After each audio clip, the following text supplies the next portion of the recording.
Welcome to Tinsel Talk. Mahesh is an all-rounder అన్నారు వెంకీ.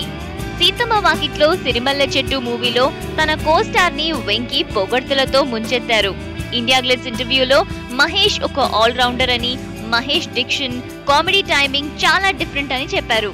ఈ ఇద్దరు హీరోస్ వాళ్ళ న్యూ ఫిల్మ్ లో బ్రదర్స్ లా కనిపిస్తారు. ఇది జర్నీ ఆఫ్ టూ బ్రదర్స్ అన్నమాట. మహేష్ తో నటిస్తున్నందుకు నేను చాలా హ్యాపీగా ఫీల్ అవుతున్నాను. ఈ మూవీలో యాక్ట్ చేయడానికి చాలా ఎక్సైట్మెంట్ తో వెయిట్ చేస్తున్నాం. అండ్ ఈ మూవీ గురించి మేమిద్దరం డిస్కస్ చేసాం. ఈ సబ్జెక్ట్ గురించే కాదు, మా క్యారెక్టర్స్ గురించి కూడా మేము ఎక్సైటింగ్ గా ఫీల్ అవుతున్నాము అన్నారు వెంకీ. ఇదే కాదు, మహేష్ ఎలాంటి యాక్టర్ అంటే స్క్రీన్ పైన చాలా గొప్పగా కనిపిస్తాడు. Awesome performer. నా వ్యూలో అయితే ఆయన ఆల్రౌండర్. ఆయన కామిక్ టైమింగ్, డిక్షన్ అన్ని కూడా అందరితో పోలిస్తే చాలా డిఫరెంట్ గా ఉంటుంది అన్నారు వెంకీ.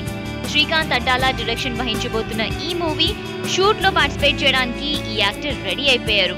ఈ మంత్ 16th నుండి షూటింగ్ స్టార్ట్ అవుతుంది. ఎనీవేస్, ఇలాంటి అప్డేట్స్ మీకోసం ఎప్పుడు ఇస్తూనే ఉంటాం. But y'all just stay tuned to indiaglitz.com.